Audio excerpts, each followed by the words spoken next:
अस्सलाम वालेकुम। तो ये ब्लास्ट का मैंने कहा एक बार रिकॉर्ड कर लेता हूँ, फिर ऐसा ऐसा करके मैं एक एक करके दिखाता रहूँगा।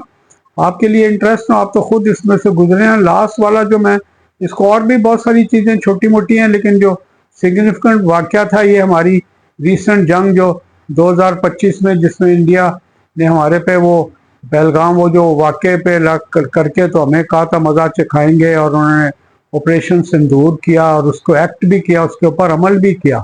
और वो कह रहे, लेकिन उनको अंदाज़ा नहीं था कि हमारी इस बार प्रिपेयर्डनेस आती है। हर बार 1970 वाला खिलवाड़ नहीं हो सकता।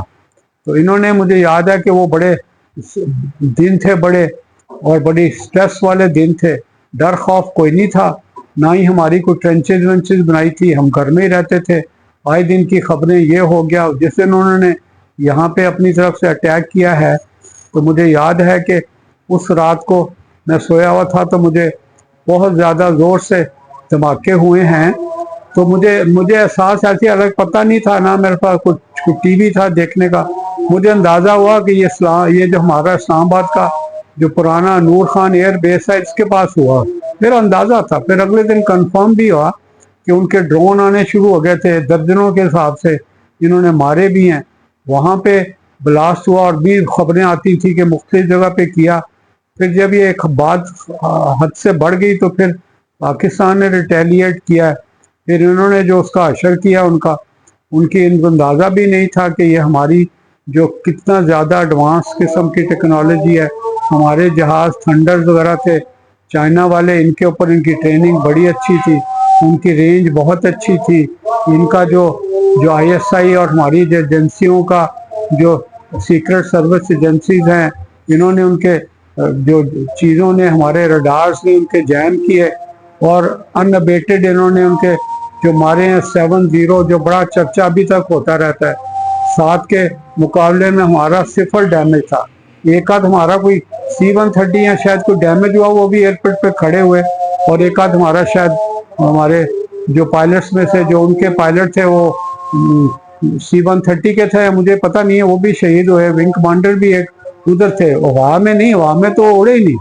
उनको इतना ज़्यादा डर खौफ हो गया था कि उन्होंने सारी, और राफेल का बड़ा मशहूर होते थे वो, मोदी का बड़ा कहना था कि पिछली बार में जब उनका वो हमने मारा था उनको, जो एक पायलट कैप्चर किया था, जिसको चाय वाय पिला के वो बड़ा इम्प्रेस भी हुआ था, उसने तारीफ भी की थी एयरफोर्स की, कि वो कहता था ये अगर उस जमाने में हमारे पास राफेल होते तो नतीजा दूसरा होता। अब राफेल के बावजूद उनका नतीजा वही 7-0 का रहा। तो ये बड़ी स्ट्रेस का ज़माना था, पता नहीं कब एस्केलेट कर जाए, कब ये हमें कुछ प्रोटेक्शन, हमारे लिए कोई ऐसी टनल वनल तो बनी नहीं हुई थी। आर्मी की तो होंगी, जो VIP TIP के लिए तो बनाई होंगी। एटॉमिक वॉरफेयर में प्रिपेयर्डनेस पता नहीं ग्राउंड लेवल पे लोगों के लेवल पे कोई नहीं थी। लेकिन इतना ज़्यादा इन्होंने डोमिनेट किया, उनके जो बेहतरीन किस्म की जो उनकी डिफेंस सिस्टम था, उसको पैरालाइज कर दिया। उन्होंने उसको ग्राउंड कर दिया, एयर जहाज उड़ाने बंद कर दिया, बिल्कुल सिटिंग डक्स बन गई। इन्होंने एक रात में उनको नाक को चने चबा दिए। और ये ऐसे बकवास करते हैं। मोदी को पता है, मोदी ने उनसे रिक्वेस्ट की है, उसने कहा जी हमारा तो, हमें जान छुड़ाएं हमारी। वो बताता नहीं यार, इसकी प्रोटोकॉल में मुल्कों के सदर वदर, जैसे ये हमारा अमेरिकन प्रेसिडेंट है, डोनाल्ड ट्रंप है, ये कहता नहीं है कि मुझे मोदी ने कहा, क्योंकि वो प्रोटोकॉल के खिलाफ हो जाता है। आई एम 100% श्योर उसने उनको कहा कि हमारी जान छुड़ाएं, हम तैयार हैं, वरना ये एस्केलेट हो जाएगी, फिर हमारे पास ऑप्शन नहीं होगा। नाम पाकिस्तान के ये एटॉमिक उसमें इस्तेमाल करेंगे, हम नहीं चाहते कि एटॉमिक वार हो।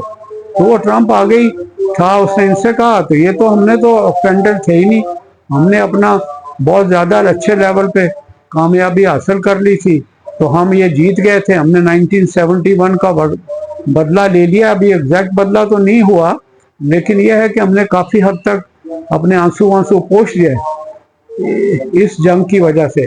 तो अल्लाह पाकिस्तानी अफवाज को इज़्ज़ो-मान में रखे, इनकी क़ुव्वत में इजाफा करे। इनका अल्लाह जनरल आसिम को और सारी पाकिस्तानी कौम को इज़्ज़ो-मान में रखे।